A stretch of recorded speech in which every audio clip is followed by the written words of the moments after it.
eu chamei de a crise do livro, né? Então, por favor.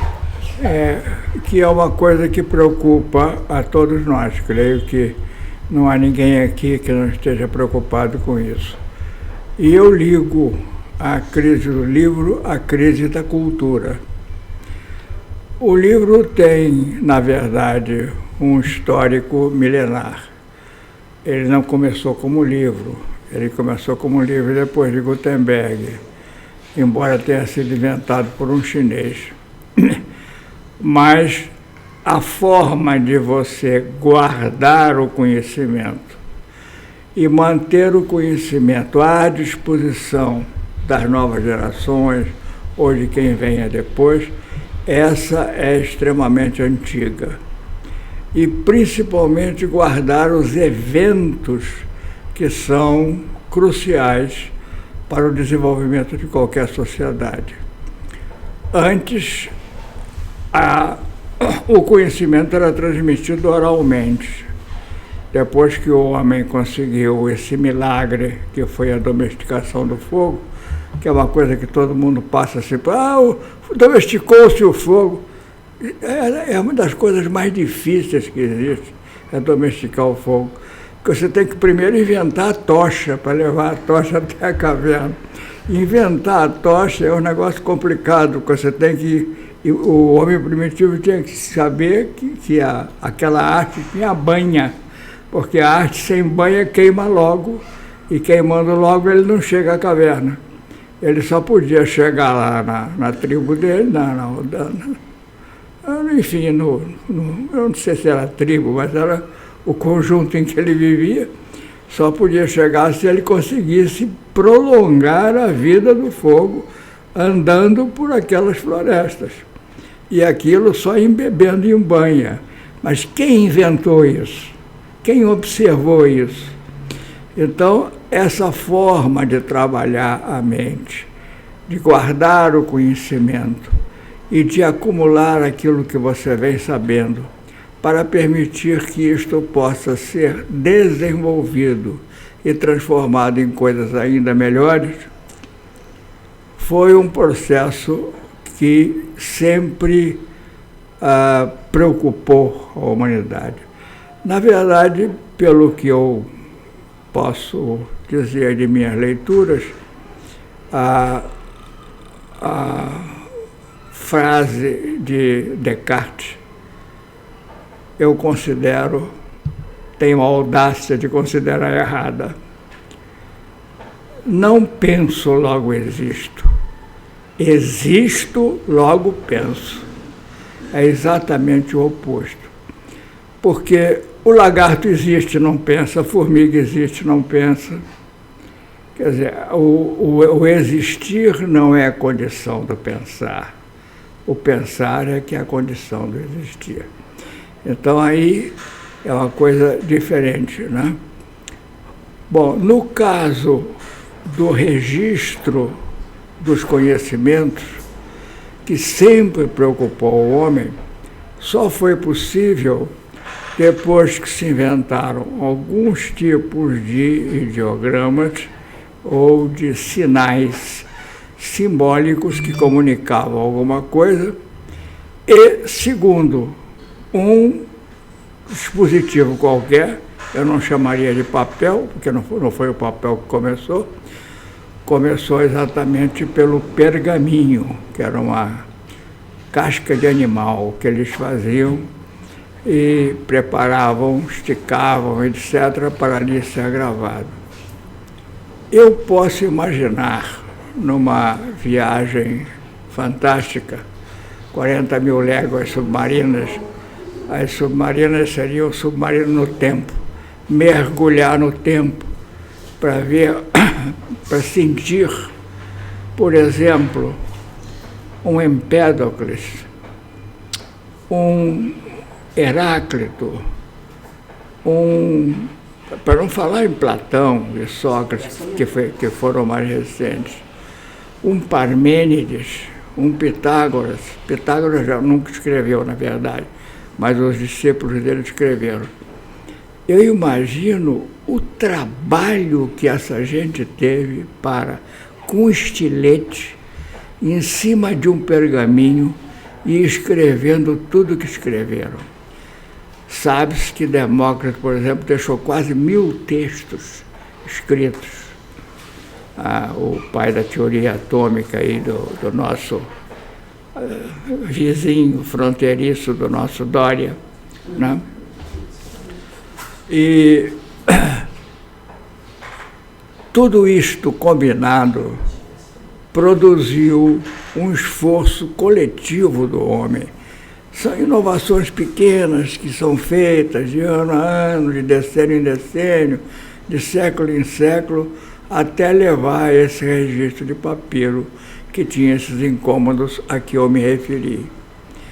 Depois ficou mais fácil, de pergaminho que eu falo, depois ficou mais fácil porque eles passaram a usar o papiro, que tem uma origem vegetal. Então, mas tinha que preparar o papiro e tal, para que também com estilete fosse gravado aquilo. Era um esforço gigantesco e essa gente merece todos os nossos méritos, porque muito do conhecimento que nós temos, nós devemos a eles. E eles tiveram um trabalho hercúleo para escrever 200, 300, 400 páginas, aqueles rolos enormes de papiro, de pergaminho.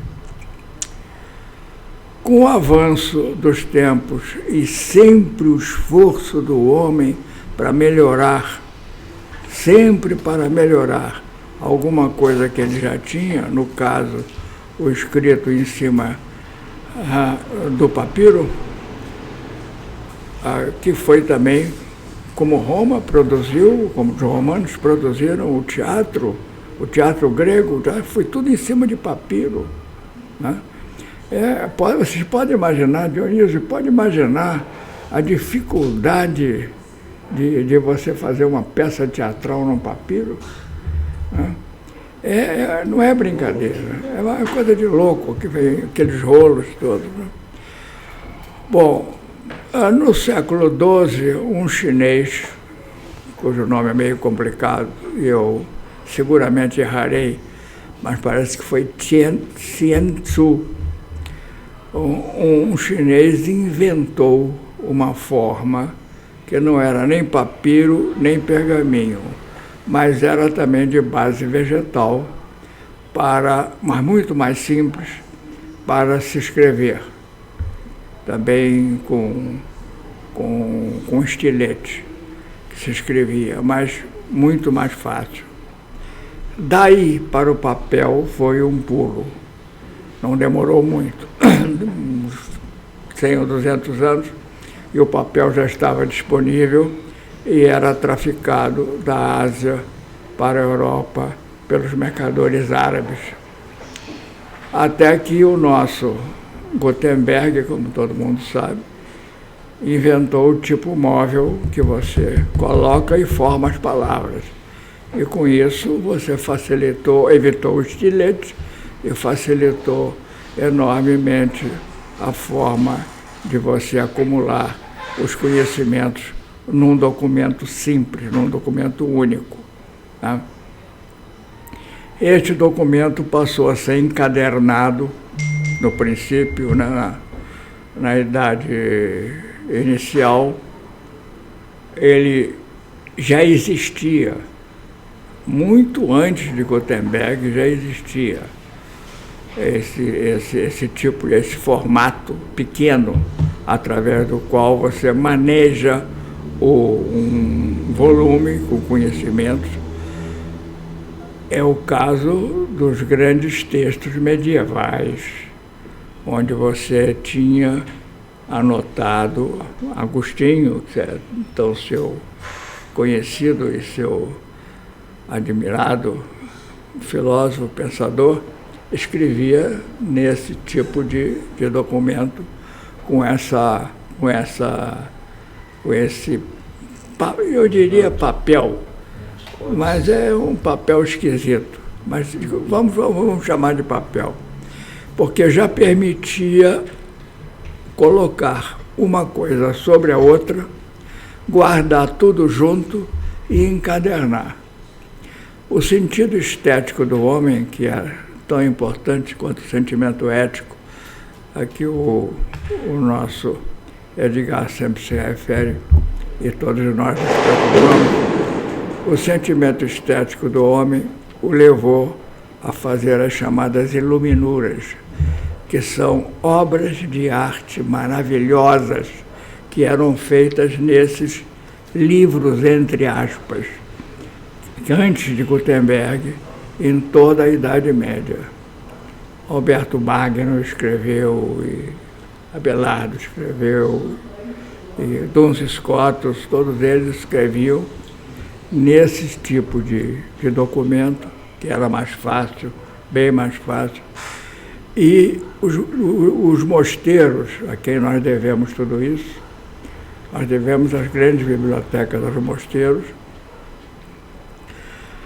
eles procediam, chamavam artistas especializados para fazer as chamadas iluminuras. Eu tive o prazer de ver, não sei se o Dória, que gosta de livros antigos, tem algum com iluminura, tem? Você tem? Não, né? Eu tem para vocês. O mais antigo é do início do século XVI. Mas há reproduções. É da tipografia do Manúcio. Mas há reproduções modernas. Que é em Garamond. Garamond original. Tá bom.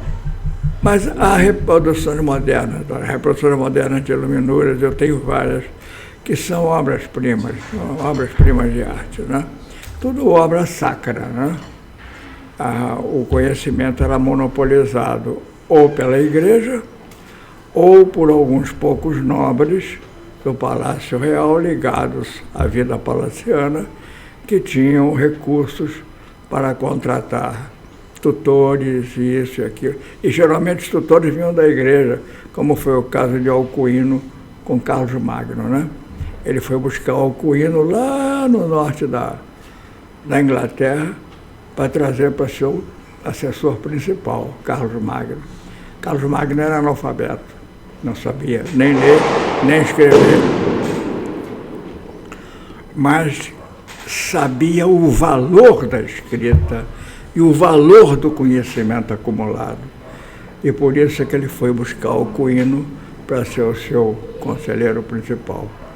E foi talvez o imperador mais, não sei se mais famoso, mas talvez um dos maiores imperadores que a era cristã produziu, né? Foi Carlos Magno, criador do Sacro Império Romano-Germânico. Aliás, ele nunca deu esse nome foi dado posteriormente. E Voltaire fez uma brincadeira irônica, como era do seu feitio, com esse nome, né? Esse que o Sacro Império Romano-Germânico não era sacro, não era império, não era romano e não era germânico. Só Voltaire mesmo para fazer esses trocadilhos e essas coisas. Mas, enfim, o livro foi se aperfeiçoando e chegou até nós. Esse é o ponto principal da nossa conversa aqui. Daqui para frente, o que é possível esperar? O livro tem um encanto especial.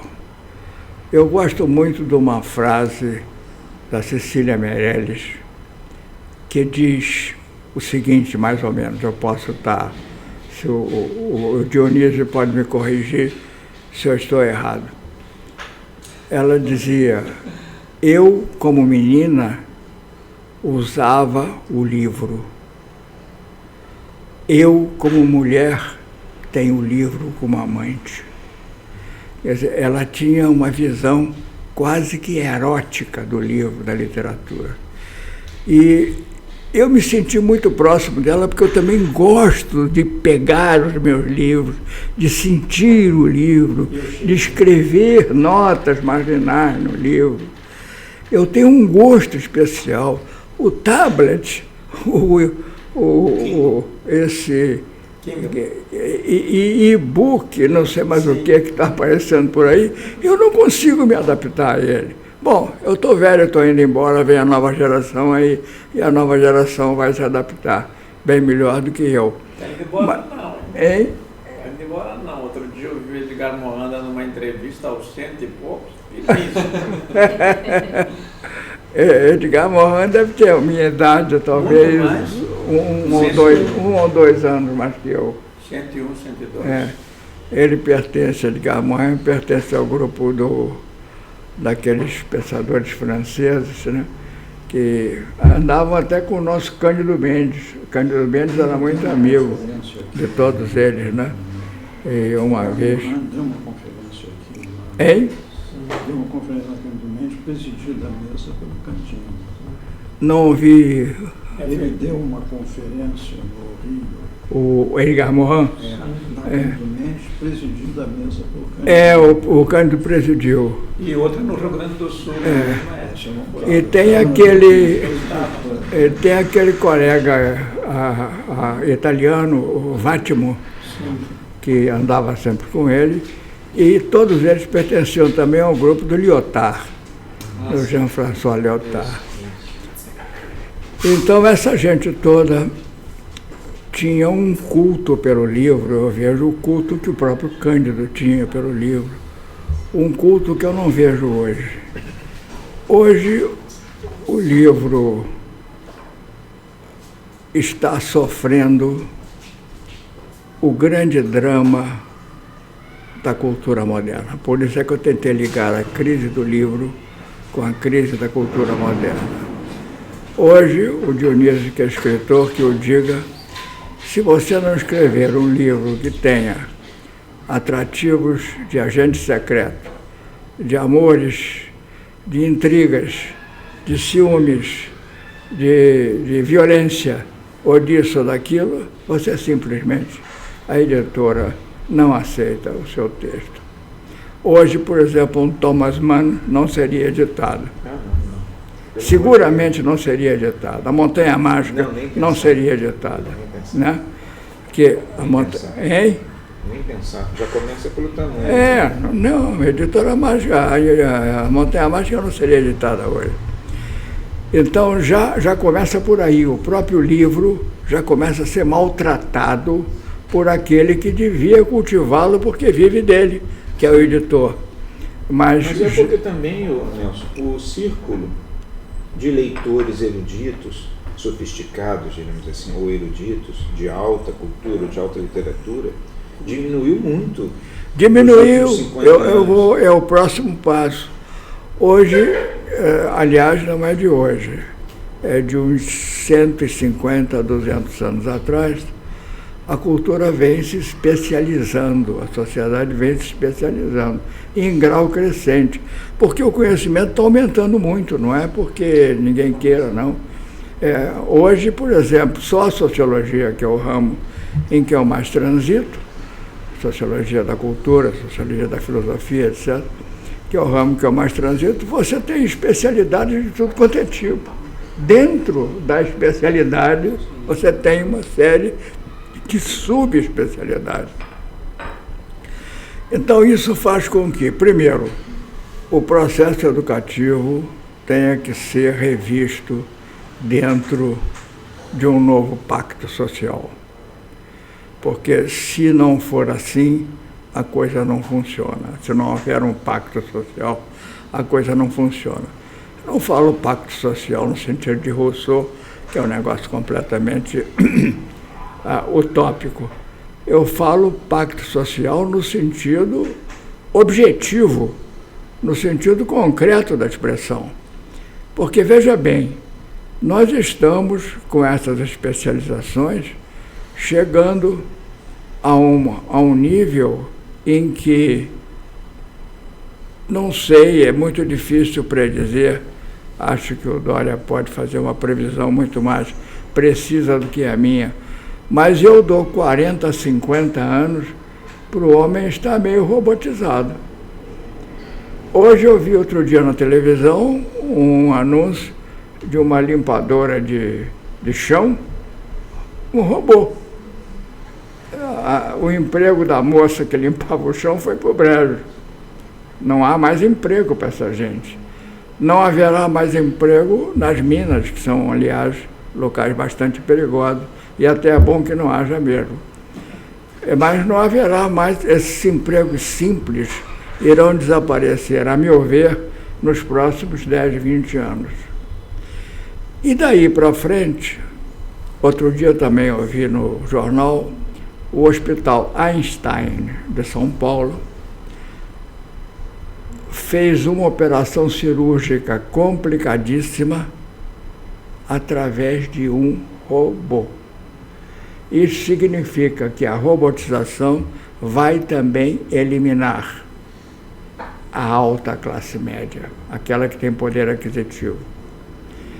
Eu tenho certeza absoluta que um robô mais simpático do que eu, mais novo e mais simpático do que eu, mas muito melhor preparado do ponto de vista de armazenamento de informações e de ligação de imagens, etc., será um professor de sociologia muito superior a mim.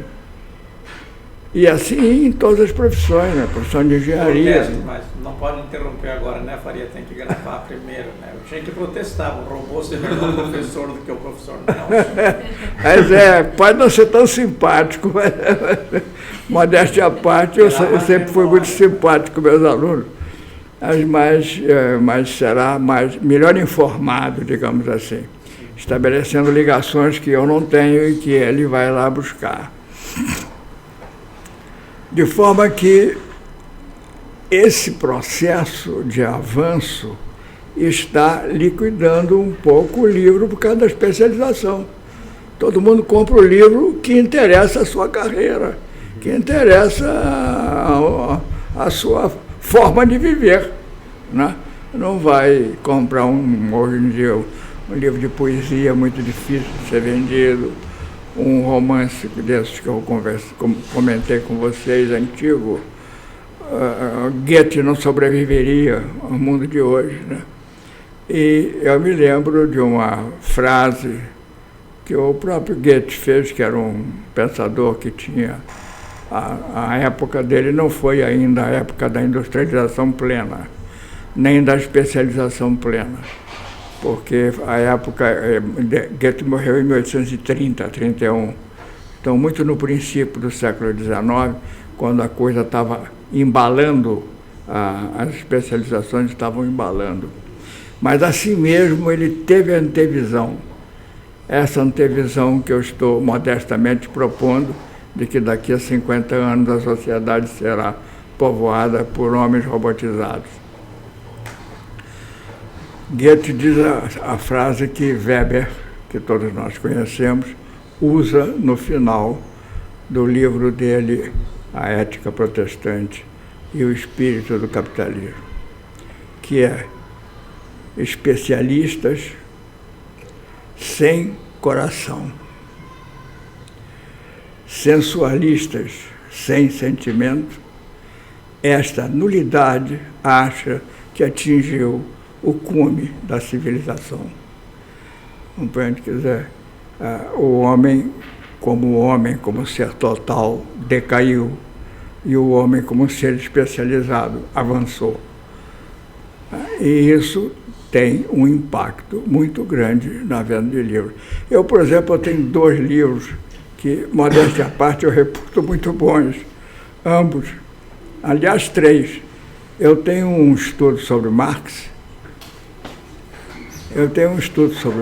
que é, modéstia à parte, original, porque eu pego todo o Capital, de alto a baixo, e todos os livros da juventude, vou vendo frase por frase, comparo e mostro as bobagens que ele andou dizendo, né? E isso ninguém fez ainda. Fizeram várias críticas, 500 mil livros sobre Marx, com críticas gerais, mas não específicas.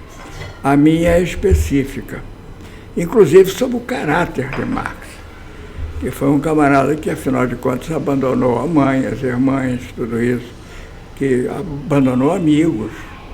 O La Salle, que foi quem se esforçou para produzir o primeiro volume do Capital em alemão, usou todo o seu prestígio para isso, ele tinha prestígio político para isso, a quem Marx deve tudo, porque sem esse primeiro volume em alemão, Marx seria um João Ninguém, ninguém o conheceria hoje.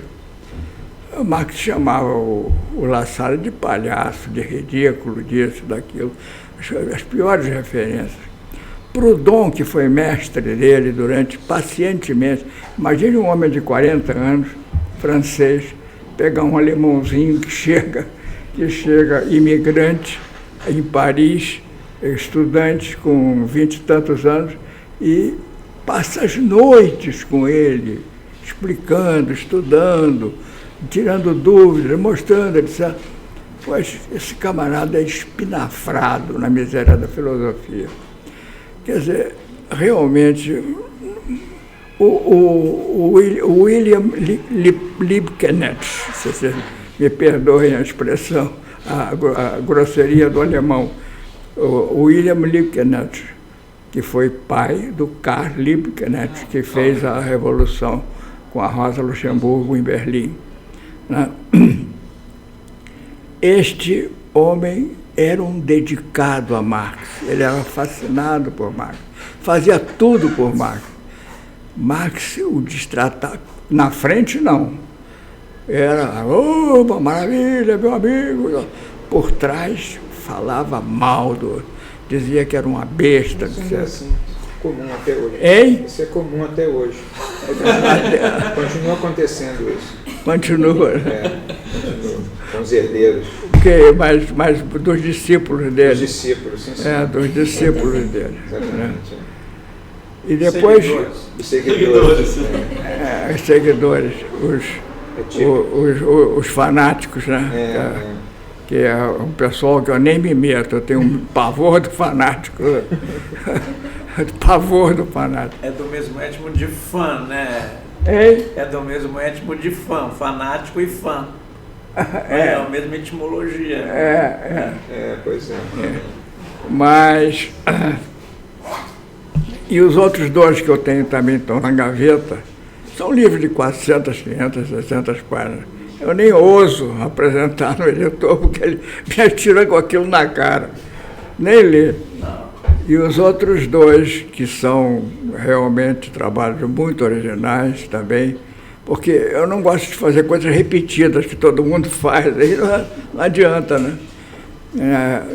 Um é A Sociologia do Tormento, que é uma comparação da obra de Kafka com os sociólogos do período, todos eles preocupados com a crise da qual nós estamos falando, a crise do mundo moderno, a crise de valores, essa crise ética que você se refere no seu livro, Edgar, essa crise que está abalando os alicerces do mundo, que faz a gente pular por cima da perna de um desempregado faminto, conversando com um amigo e vai em frente e deixa. Nós todos fazemos isso.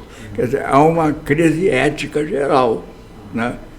Sem falar nos milionários que podem gastar, em vez de 12 bilhões de dólares, como o Jeff Bezos gastou, para fazer um foguete que vai dar um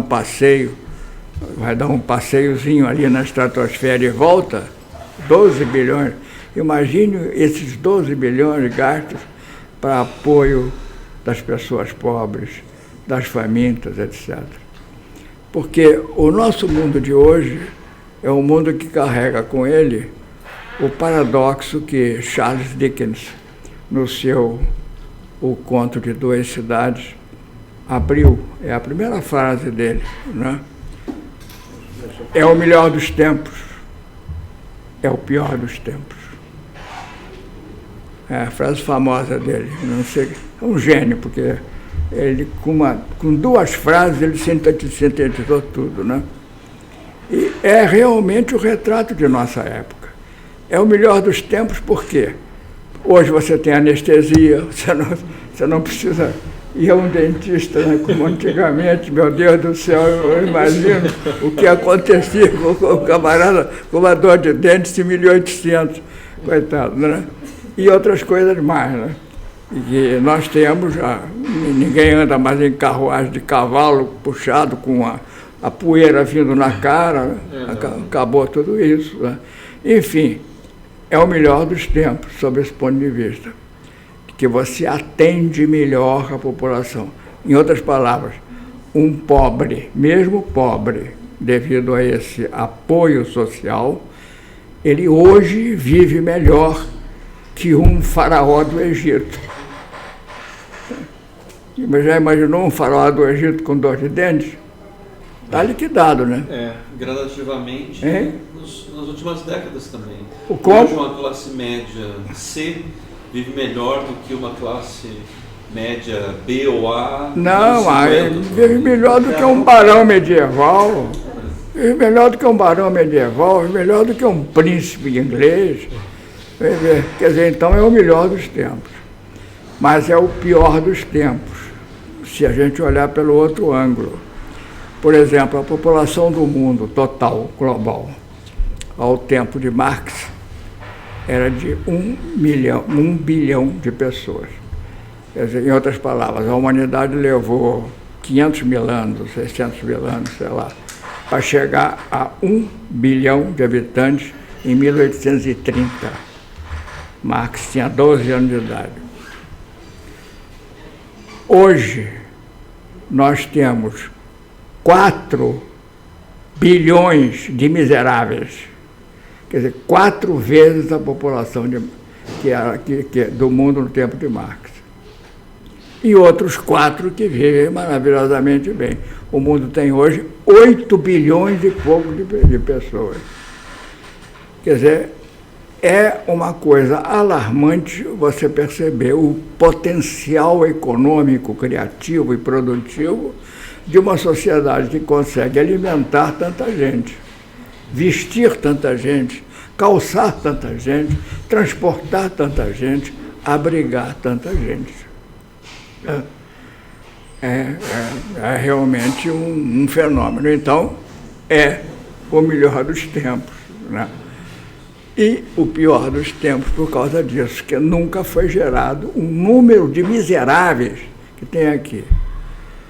Eu tive até pensando, há um livro do Foucault, o Dionísio deve conhecer, há um livro do Foucault em que ele fala de um episódio da Idade Média, que em alemão chama-se Narrenschiff, quer dizer, Anal dos Loucos.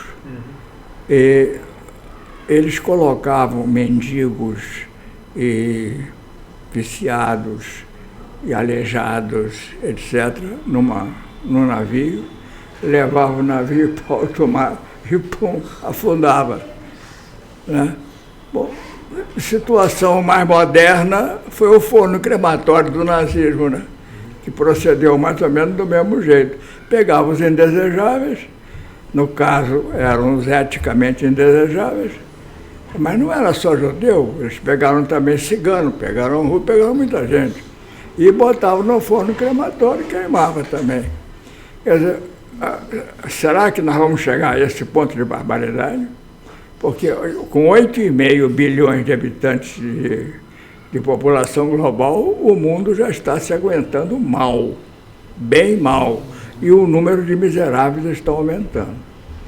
Agora aí vem, aumento da produtividade pela robotização, tudo bem, é o trabalho numa grande organização que só tem gente importante, empreendedores, etc., né?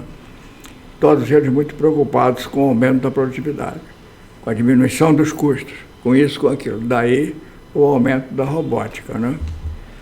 Agora, eu pergunto o seguinte, inclusive a vocês: o mundo virando o paraíso dos robôs, ou pelo menos povoado por um número enorme de robôs para cumprir esse tipo de trabalho de classe média para baixo, digamos assim, né? O robô come, o robô veste, o robô calça, o robô mora. Quem é que vai comprar tudo isso? haverá uma crise de subconsumo descomunal. Descomunal. Essa classe que está hoje em dia gastando 12 bilhões de dólares para ir para o espaço, não vai ter dinheiro nem para comer. Quer dizer, aí é que entra essa, como é o nome dela? Minouche Shafik. Ela é asiática, mas naturalizada alemã. Ela que propõe esse novo pacto social. Como quem diz, escuta, espera aí, vamos parar.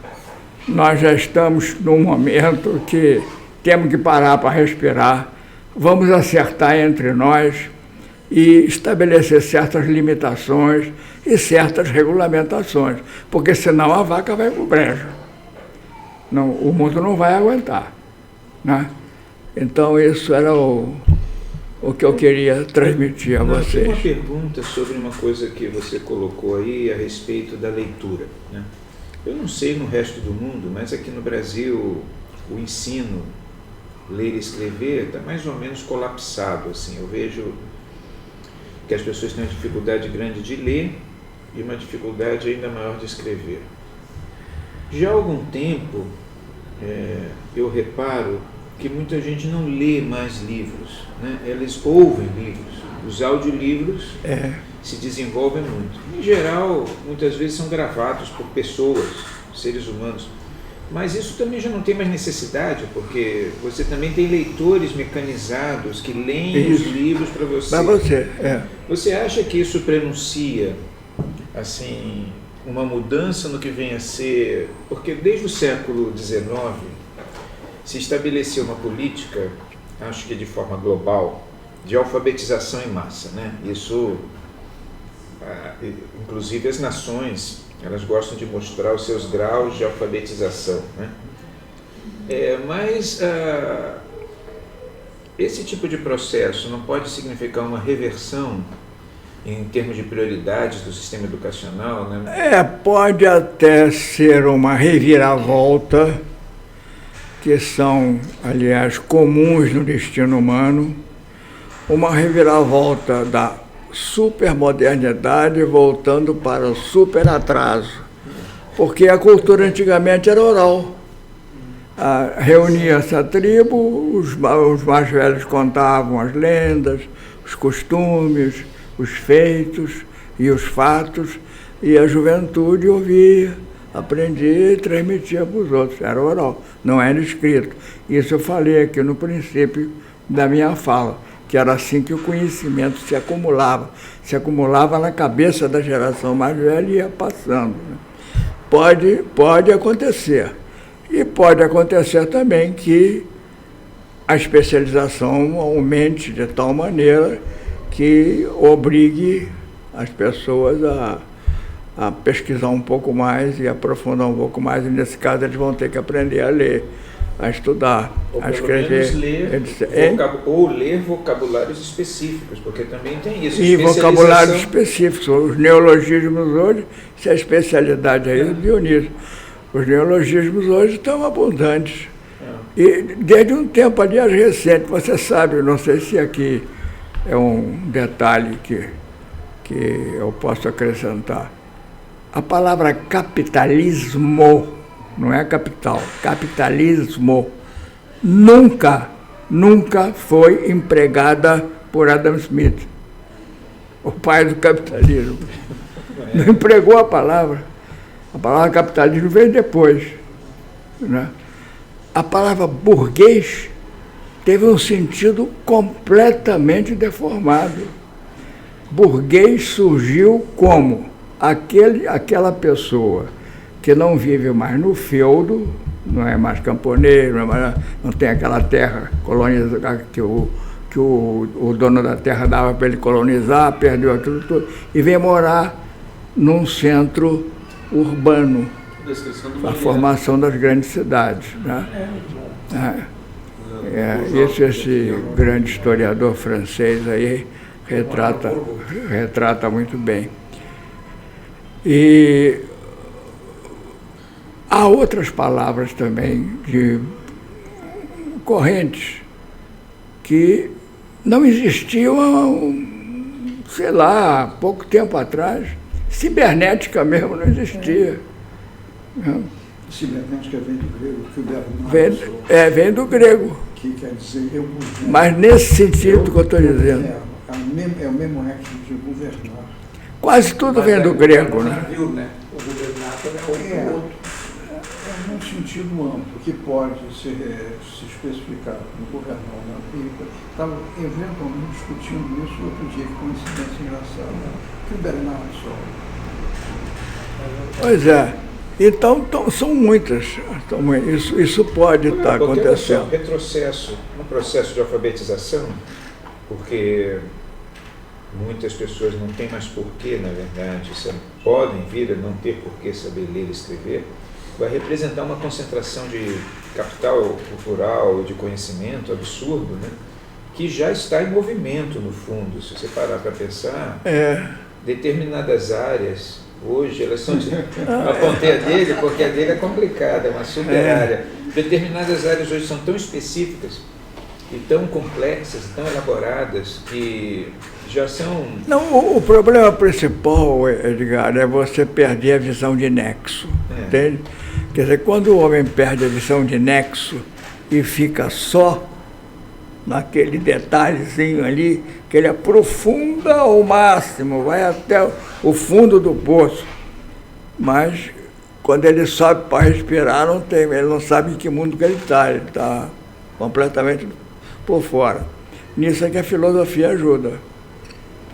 Embora a filosofia hoje, moderna, esteja também se especializando. Está também pagando esse preço. Você tem filósofo disso, filósofo daquilo, filósofo daquilo outro. Tem filósofo de todo tipo. Já acabou o pensador que, de certa forma, tem uma visão de história, de humanidade, de homem, de como tudo isso começou.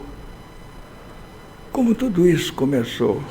Quer dizer, esse tipo de curiosidade está desaparecendo. Total. Está desaparecendo. Hoje, outro dia eu passei aqui, Visconde Pirajá, 260,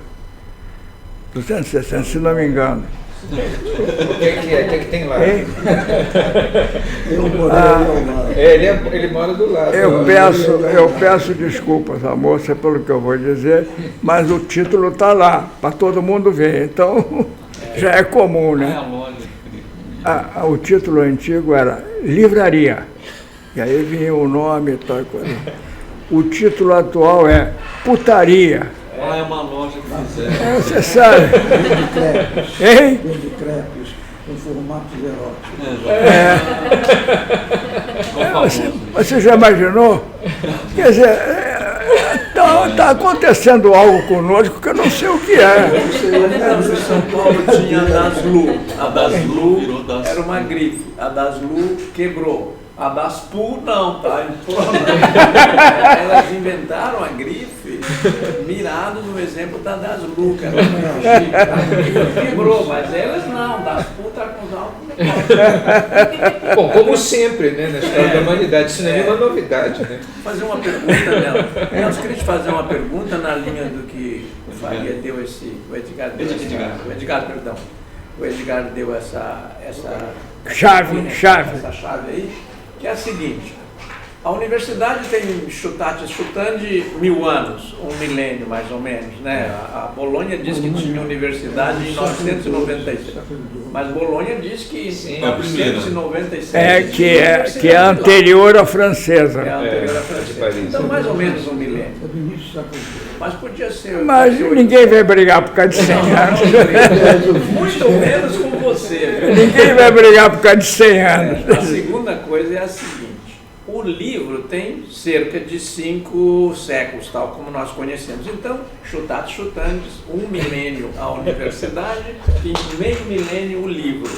Esses que nós estamos vendo aqui, que o Edgar trouxe para filmar e para a gente ler, isso aqui tem uns 500 robôs que você leva no bolso. Já tem meio milhão 500 mil, meio milhão de robôs aqui no bolso. ou talvez muito mais, porque a gente não sabe quantos robôs estão aqui, na verdade, desconhecemos o seu Desconhecemos. Muitos são ocultos. Né? Então, esse tem 3 décadas, ninguém tem um século aqui.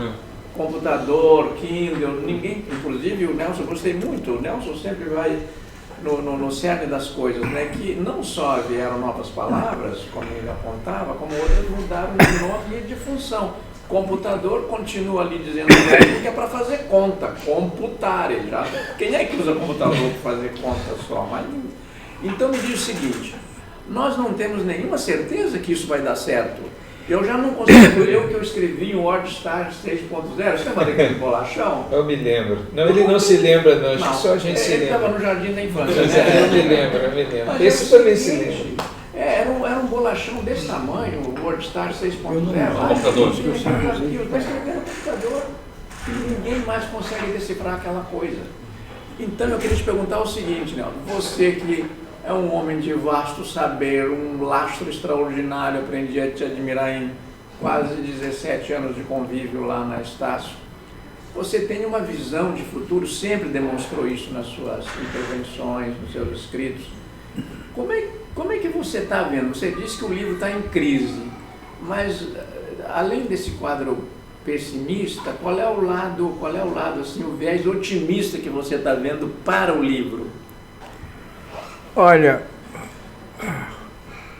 é difícil responder para o livro que você perguntou, isso, né? Para o livro. É difícil responder por causa dessas inovações que estão surgindo aí. Quando eu vinha para cá, pegando uma carona com o Edgar, ele me disse que tem registrado aí no computador dele, quantos? 200 e tantos. Não, quantos livros em PDF eu tenho? 2.000 a 3.000 livros. 2.000 a 3.000 livros registrados no computador. No espaço desse tamaninho assim, ó. No espaço que você não consegue nem medir qual é o espaço que estão esses livros. Não tem nem como, não tem tamanho. Por que você quer tão pouco? Quer dizer, agora, isso significa o seguinte, havia o livro. Sim. Tanto que ele reproduziu. Por isso que eu te fiz a pergunta. Agora, eliminar o livro, eu não vejo como, sinceramente, então elimina o homem. Porque você pode botar o livro no e-book, você pode levar no seu computador, você pode fazer o que você quiser, mas o livro está lá. O livro está lá. O problema é outro, é econômico. É esse que eu estou vivendo. Eu não consigo editar meus livros. Não há jeito. Como você pode fazer? Hein? Eu vou te dizer como você pode fazer. Você vai me dar lá o mapa da mina de como Vou te dar. então me dá, porque eu quero editar.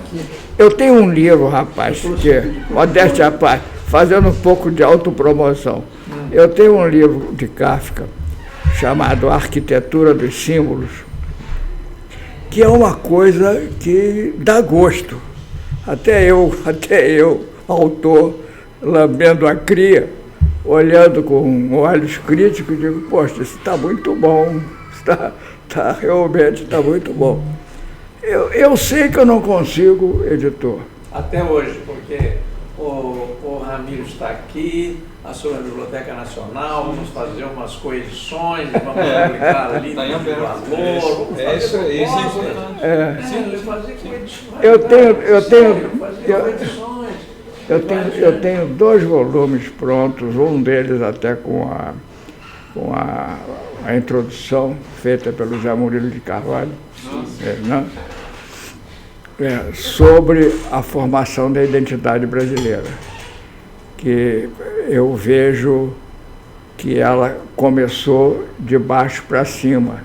Quer dizer, o povão tinha mais identidade há 1,5 século do que o senhorzinho de engenho que chegava de Montpellier ou chegava de Paris, querendo falar o francês fino, né? O Zé Caboclo ali, com aquela linguagem estropiada, tinha mais sentido de Brasil, de brasilidade, do que esse grandalhão rico, milionário, fazendeiro, etc. Então, a minha pergunta é como se desenvolveu esse sentimento de nacionalidade. através de que caminhos? Então você vê, por exemplo, qual é a data que todos nós festejamos da descoberta do Brasil? Todo mundo festeja. Qual é? 22 de abril. É abril de 1500. Existia Brasil nessa época? Claro que não. Então vai descobrir que Brasil.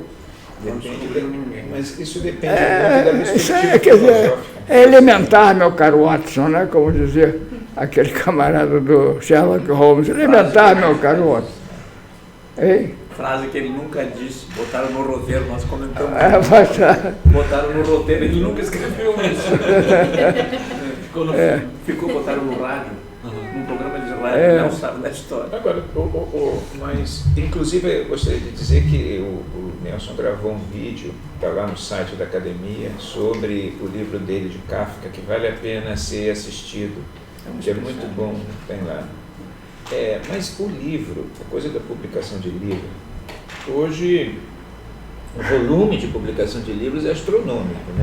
É astronômico, mas tudo assim, é intriga, é coisa e tal. Não a exceção são romances históricos, que é o que eu, de preferência, para me divertir, compro. Mas olha Teria só, que definir o livro, Edgar. você está falando de um mercado de livros que existia antigamente. Eu, por exemplo, se você pega jornais dos anos 70, tem assim, no caderno B do Jornal do Brasil, tinha uma partezinha escrita assim, mais vendidos. Isso.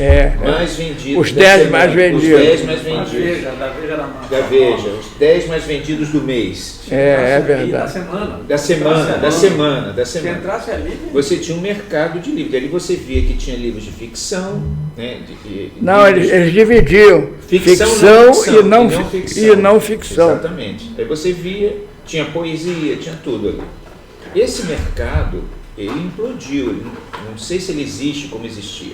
O mercado hoje está setorizado. Não, acabou por nichos. Isso acabou, são nichos. Eles teriam que fazer 30 ou 40 daqueles bloquinhos dizendo assim, na área de história antiga, na área de filosofia antiga, na área de filosofia de lógica. Se for na área de filosofia alemã, vai só para eles. Exatamente.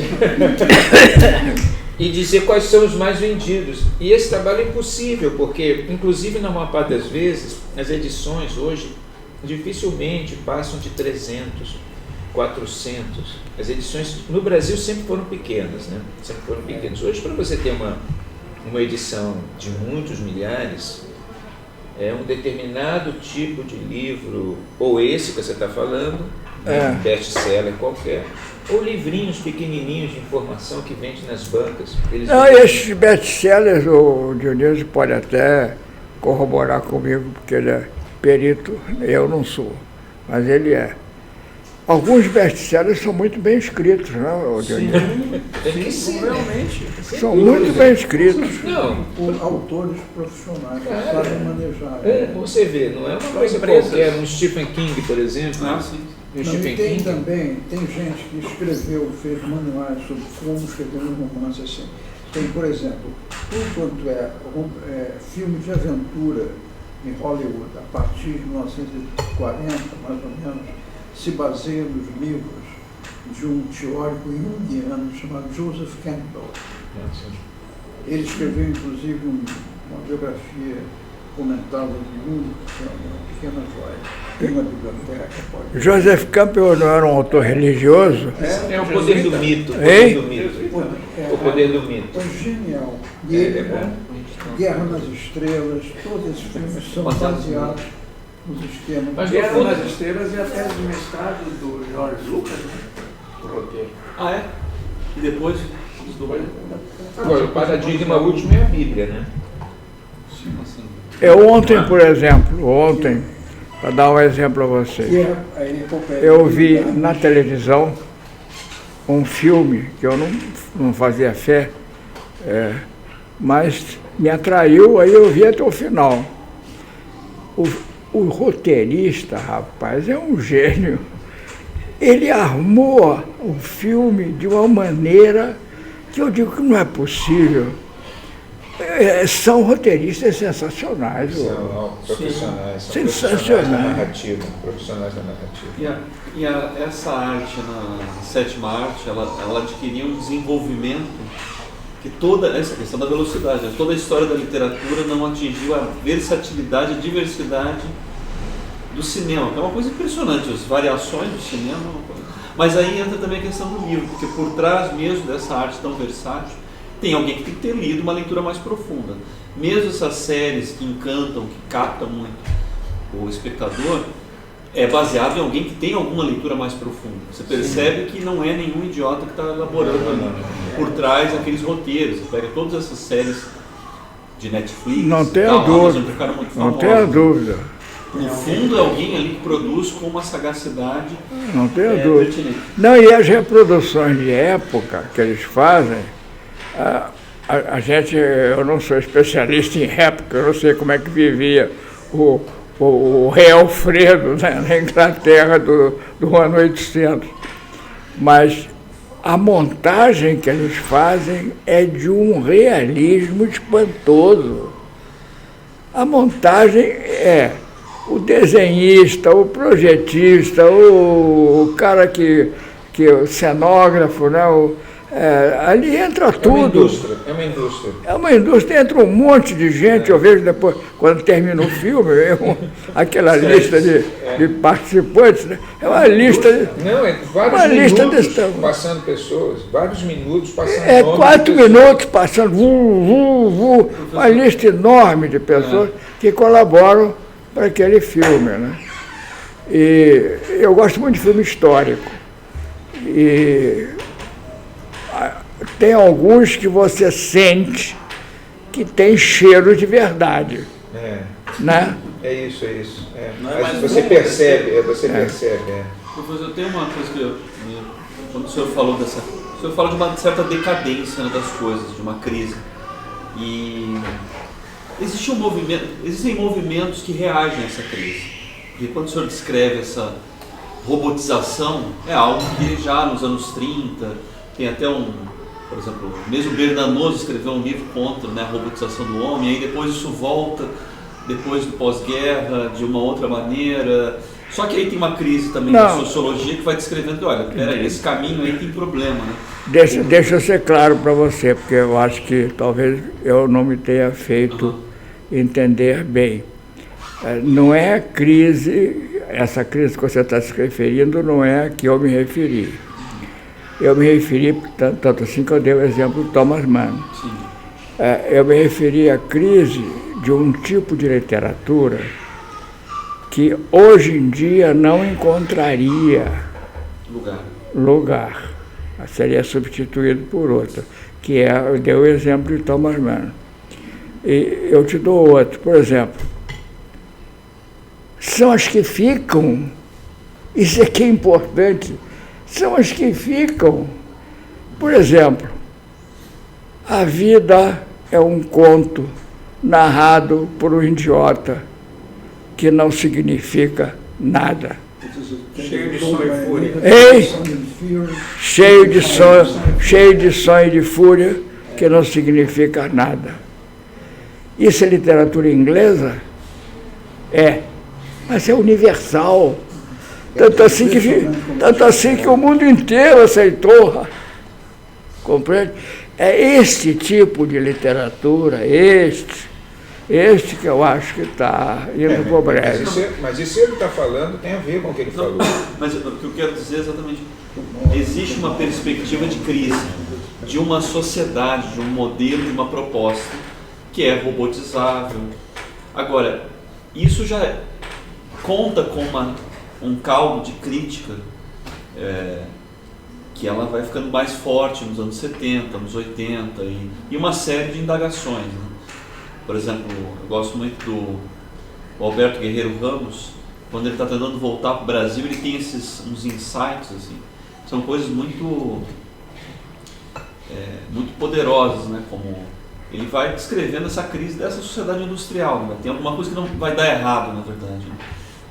Eu estou dizendo isso porque, embora tenha esse caminho de robotização, esse desenvolvimento dessas coisas, existe pela beirada e essas coisas são importantes, pelos flancos, demonstrações de que isso tem problemas, seja por apelos religiosos, seja por apelos filosóficos, seja por apelos outros que aparecem.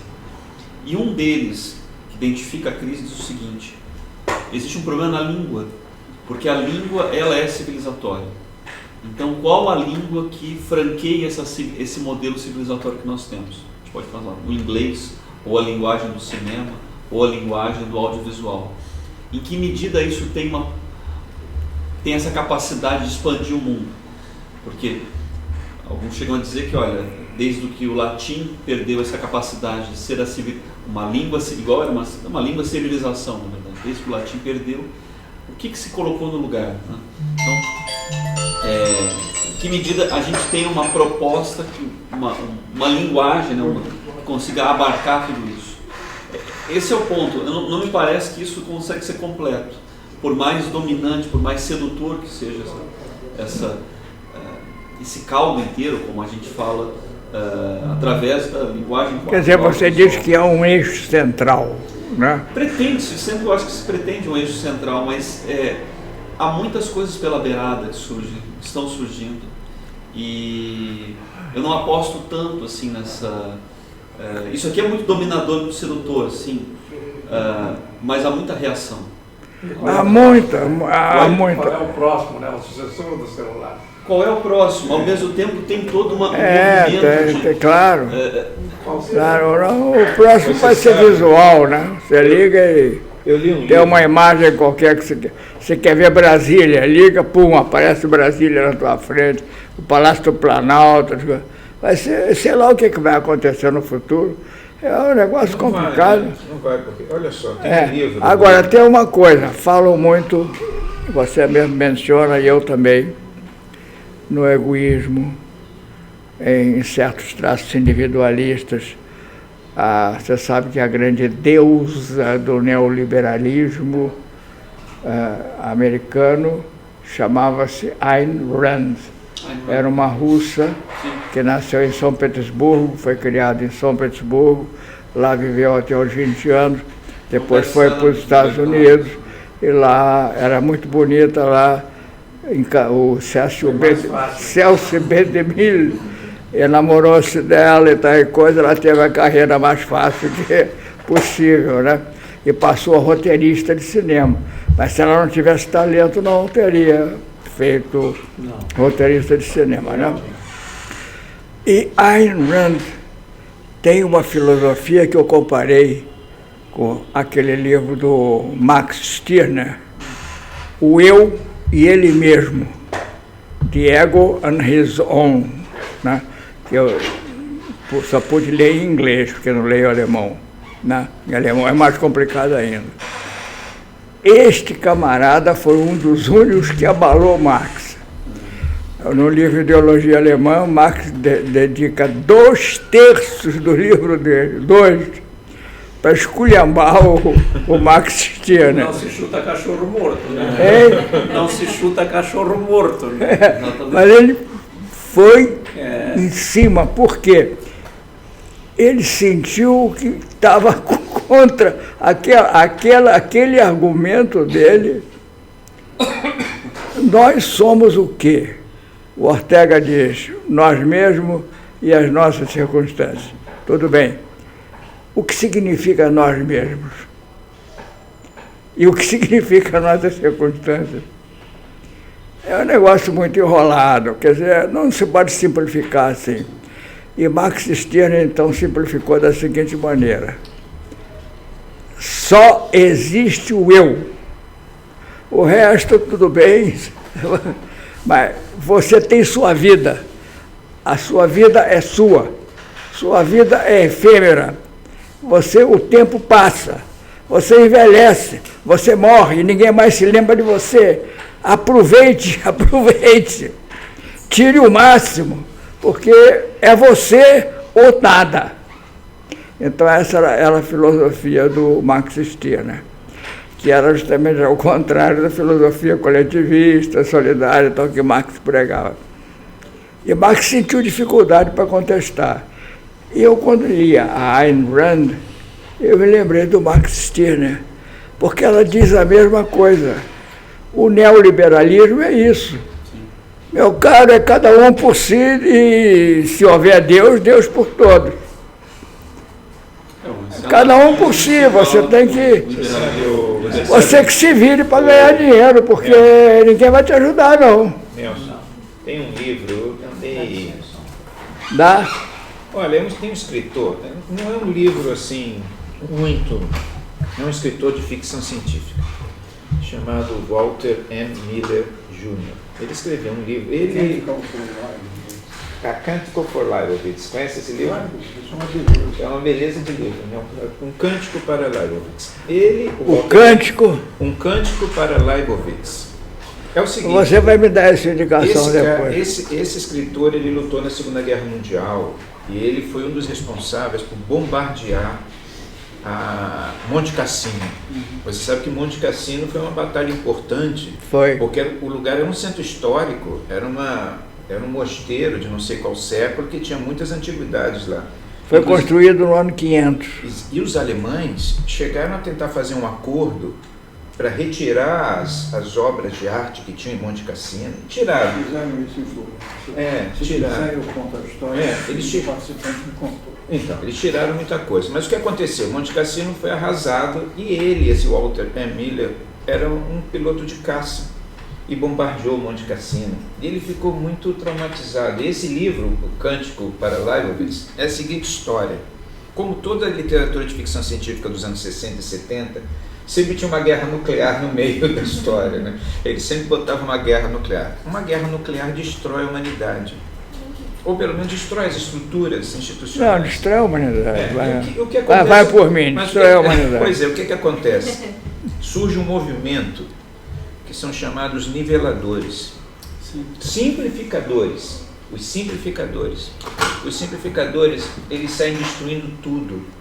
As bibliotecas, os laboratórios, as universidades, tudo aquilo, porque eles chegaram à conclusão de que tudo que tinha acontecido tinha a ver com a ciência como ela tinha sido desenvolvida nos últimos séculos. E é verdade, ciência e tecnologia. Não, e nesse ponto de vista, a Segunda Guerra Mundial ela é uma espécie de obra-prima, né? Da ciência como um todo, né? Aquilo ali, só que a terceira seria a culminância da obra. Seria a culminância da obra. Então eles destroem tudo. The end. Exatamente.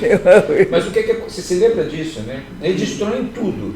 E aí, mas o que acontece? Dentro da igreja, ficam aqueles caras copiando, porque acabou tudo, não tem mais nada, ficam copiando tudo. Os manuscritos. Aquilo foi tudo destruído em Monte Cassino. Não, mas quem destruiu não foi nem a guerra. Quem destrói tudo são as pessoas que sobreviveram à guerra. Porque elas queriam que aquilo não acontecesse de novo. Quer dizer, que a ciência, que tudo aquilo não levasse o mundo de novo para aquela situação. E o que acontece no livro é o seguinte: surge a ciência de novo, começa a produzir a ciência, os estados começam a se organizar, tudo mais, e tem uma outra guerra nuclear depois. O livro termina com uma quarta guerra mundial. É um livro incrível. Você lembra desse livro? Não, mas... É muito bom. Mas existe... É interessante. Ele, para dar um exemplo da complexidade da matemática, ele explica em 2 parágrafos cálculo tensorial, que é a linguagem matemática que a gente usa para fazer relatividade geral. Não, mas você sabe... Por quê? Você porque os sabe. caras encontram o manuscrito, se lembra que era um monte de cálculo. Você sabe que tem também um outro elemento aí, que é interessante. Não sei se vocês conhecem um escritor que teve um grande sucesso na década de 30, 40, talvez 50. Eu me refiro ao Dória porque você talvez tenha convivido mais intimamente com essa época, já numa hora em que você tinha cabeça para pensar. É o Pitigrilli. Pitigrilli, está pensando que ele isso. Tá vendo como eu toquei certo? Pitigrilli. Ele disse uma frase que eu li quando eu tinha 18 anos e nunca mais esqueci, que se liga um pouco, mas por um outro ângulo, ao que você falou, e eu vou completar. Ele disse: nunca ponha o boné da autoridade na cabeça de um cretino. Isso daí cita um verso de Schiller, que está no Joan d'Arc, que é Dem Narren König gehört die Welt. Ao rei dos imbecis pertence o mundo.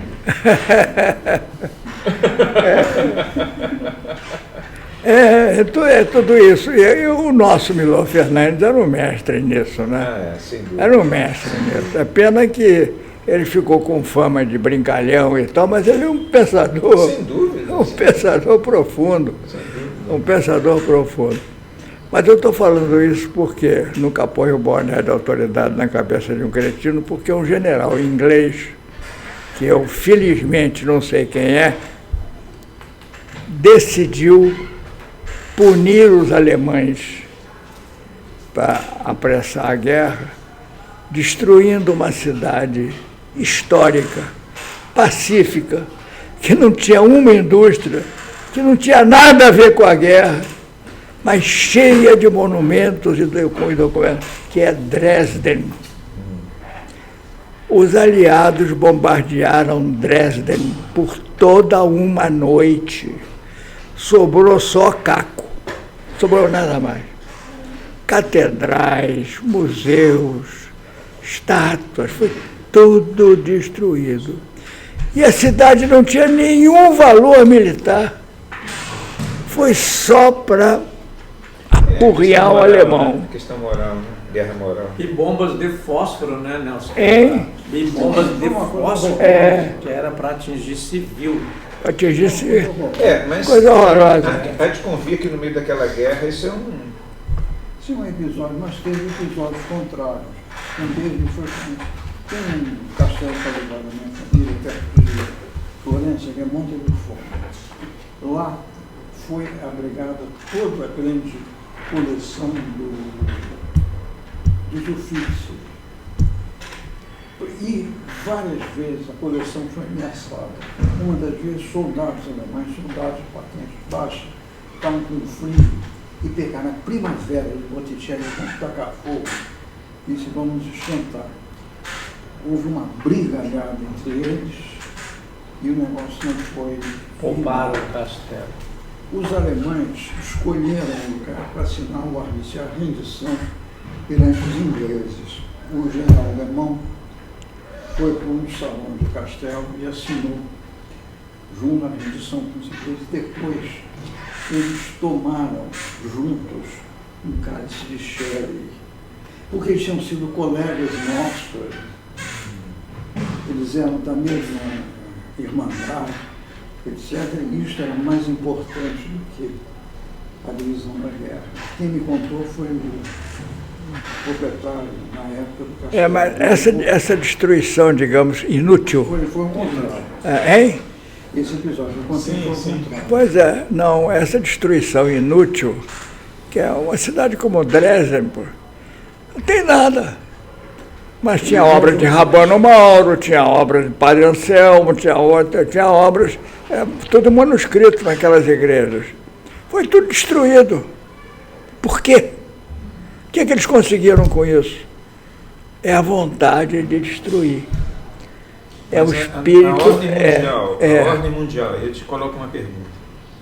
A ordem mundial. É aquilo que o Freud chama de. Dionísio, corrija a minha pronúncia. É Thanatos ou Thanatos? É Thanatos. Thanatos.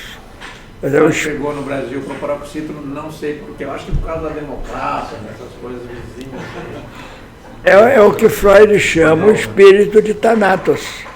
Né? Quer dizer, você não tem, racionalmente, você não tem por que destruir Dresden. Mas, Nelson, você não acha que a ordem mundial na qual nós vivemos hoje, desde o final da Segunda Guerra Mundial, que é a que existe até hoje no mundo, é essa ordem de 45. Ela é fruto daquela destruição toda, né? É claro. É claro, e principalmente fruto da separação entre comunistas e capitalistas. E né? continua existindo, aparentemente, né, de alguma forma. Infelizmente, parece que sim, porque tem a China, tem Mas a Índia. não tinha nascido durante a guerra, Nelson, essa divisão, comunistas e... Tinha, vem de antes. Vem de da antes. Primeira Guerra. Olha, Mas durante a guerra houve uma cisão Olha, séria. em 1917, quando houve a Revolução liderada por Lenin, né? Não foi só Lenin, Trotsky, vários outros lideraram a Revolução. Daí para frente saiu uma guerra civil, como você sabe, na Rússia, violenta. Demorou até mais ou menos 21. Uma guerra que demorou 4 anos, 3, 4 anos, entre os brancos e os vermelhos, os comunistas. E a Europa apoiou os brancos, mandou arma para os brancos.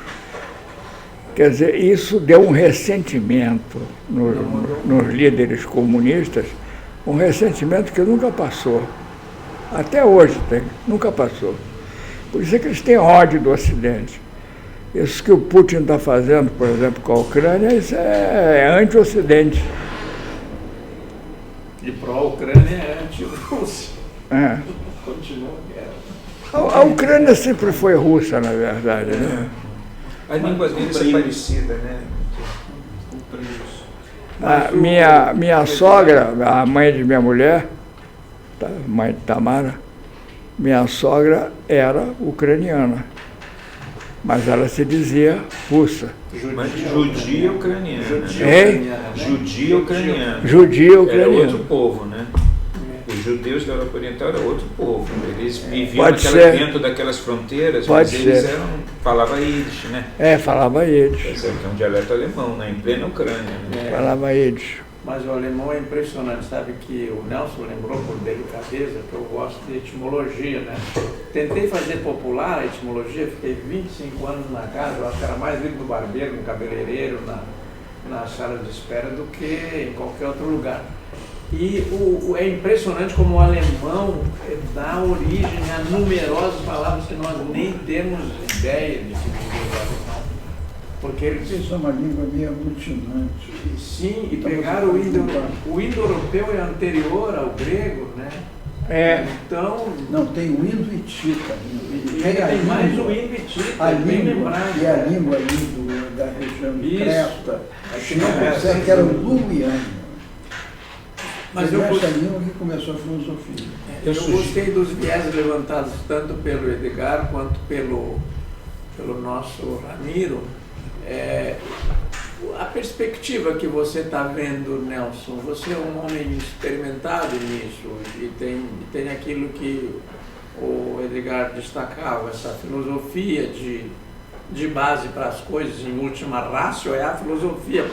Você começou também a sua palestra, continua também, está caminhando para o fim muito bem. Aproveito para te dar meus parabéns, você continua afiadíssimo. Eu queria te dizer, Nelson, você começou a palestra assim, logo depois, né, que o Descartes estava errado, não é eu penso, né, logo existo primeiro, eu existo, depois penso, né, não é o ergo. Claro. O ergo muda de figura, é o cogito, né? Não, o conceito de existir é um conceito humano. Sim. O lagarto não tem o conceito de existir. Não tem. Mas a formiga não tem o conceito de existir. O que eu queria juntar, Nelson, querido, era justamente essas duas perguntas, essas intervenções que eles fizeram aí. Que é o seguinte, você colocou essa questão, trouxe para o Procênio a questão do robô. Eu estou pensando nesses dois jovens aqui do Jardim da Infância, né? Pequeno Polegar. O que eles podem esperar quando eles estiverem na faixa etária? Eu digo etária ou otária, nós. Já nos trataram como isso. A tua é etária, a minha é otária. O que eles podem esperar, esses mais jovens, deste mundo do livro, desse universo da letra? Olha. O Edgar, não sei porque, como tem o Edgar Faria, o Edgar eu digo Faria na sequência. O Edgar lembrou que hoje já tenha o leitor robô, em todas as línguas. Eu escrevo numa revista que eu posso ser ouvido, aquela voz, eu fico puto quando eu vejo meu amigo com aquela voz horrorosa, sem emoção nenhuma. É verdade. Monocórdia. Monocórdia total. O que eles podem esperar? Não, olha, eu acho que está havendo uma reação. Eu sinto isso, está havendo uma reação. Olha, o livro do Piketty é um livro muito bom. Os trabalhos do Stiglitz, que recebeu o prêmio Nobel. Veja bem, isso foi reconhecido pelo establishment, o maior establishment que existe no mundo, que é o prêmio Nobel. O Stiglitz recebeu o prêmio Nobel. É um crítico azedo de tudo isso. Certas instituições voluntárias, que se vão criando aí, uma atrás da outra, defesa do meio ambiente, defesa da espécie marinha, defesa de animais ameaçados, defesa dos índios, não sei o que, do pobre, do analfabeto, combate à favela. Tem um monte de organizações voluntárias. E é positivo isso. Isso é altamente positivo. E agora esse livro que eu recomendo a vocês, da Minouche Shafik, O Novo Pacto Social. Olha, este livro é muito importante. Esse livro ela já foi uma grande... Olha, ela foi presidente do Fundo Monetário, presidente do Banco Mundial, presidente do Banco de Londres. Ela não é brincadeira, não. E desanca esse sistema. E se nós não fizermos um novo pacto social, encontrando uma regulamentação que estabeleça certos limites, como é que você pode imaginar um cara com 200 bilhões de dólares? O que o cara vai fazer com 200 bilhões de dólares? O Elon Musk, por exemplo. Ele só vai gastar esse dinheiro se ele chegar na varanda da casa dele e começar a jogar. Não vai gastar. Porque de outro jeito ele... De outro jeito ele não gasta esse dinheiro. Quer o quê? Quer uma mansão em Paris? Pode ter. Quer outra em Cannes? Pode ter. Quer uma terceira no Rio de Janeiro? Pode ter. Quer uma quarta em Moscou? Pode ter. Ele pode ter o que ele quiser. É muito dinheiro. Aí você pega qualquer Fortune dessa da vida, ou Forbes dessa da vida, e leia, dá uma olhada nos maiores bilionários do mundo. Você toma um susto. Você soma aquilo, você vê que a renda está toda se concentrando aí. É uma concentração impressionante da renda. E aí você fala, como alguns reformadores americanos já estão falando, em fixar um imposto de 1%. Rapaz, só querem matar o sujeito. Querem matar o cara. Mas 1%. Mas o dinheiro... Bom, a gente já está terminando aqui, mas eu queria te perguntar uma outra coisa. Mas o dinheiro é tudo isso na vida? Quer dizer, eu entendo que o dinheiro, os valores, os números são gigantescos e tudo isso. Agora, o real valor existencial disso para as pessoas é correspondente à capacidade que esse dinheiro tem de ser gasto ou não ser gasto. Quer dizer, qual é o valor que tudo isso tem? Porque o cara pode, com 200 bilhões de dólares que ele tem numa conta... Sim.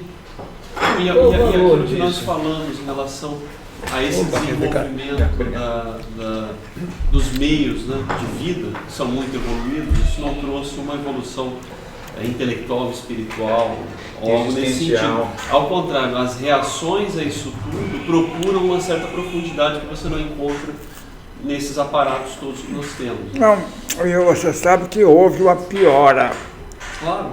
considerável na mentalidade do milionário moderno, Completamente. em relação ao novo mito, né? em relação ao milionário antigo.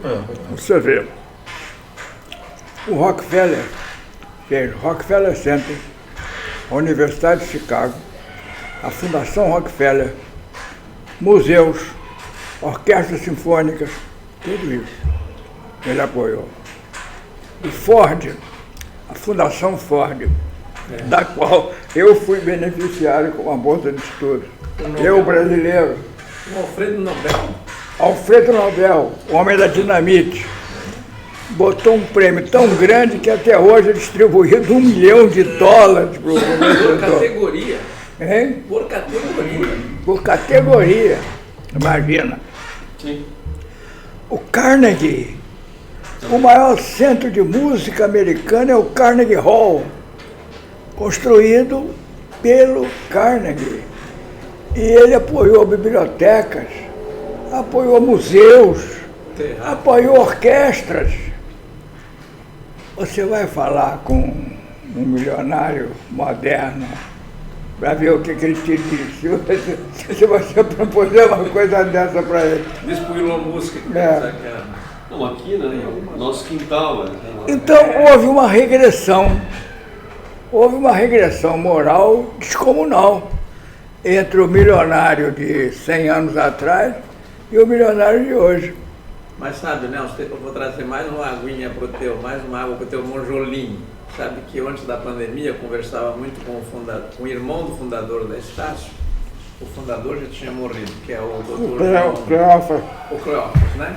E o Cleófas estava comentando um dia esse negócio dos multimilionários, porque se você comparar a fortuna de um Nelson Rockefeller com esse Elon Musk, o Nelson era meio, né, um pobrezinho aí, né? Tinha umas coisas, mas o cara, e daí eu disse, estava comentando esse negócio das viagens espaciais e tal, e o show é fascinado pelo espaço sideral. Ele acompanhava, enquanto estava no sistema solar, aquela nave Pioneer. Ele tem um livro sobre Sim, ele. dois. Ela continua, né? Ela continua, essa do sistema solar ele continua. E ele dizia o seguinte, que esses milionários, que a gente vai se livrar deles, será uma pena, porque ele já começou o êxodo Por espaço. interestelar. Eu fiquei pasmo, isso foi antes da pandemia e eles são muito rápidos. Né? Eu disse, não, será muito bom a gente se livrar deles, eles só pensam em si mesmo, daí a gente organiza de novo. Aliás, esse livro do Cleófas é bom, hein? Muito, os dois, né?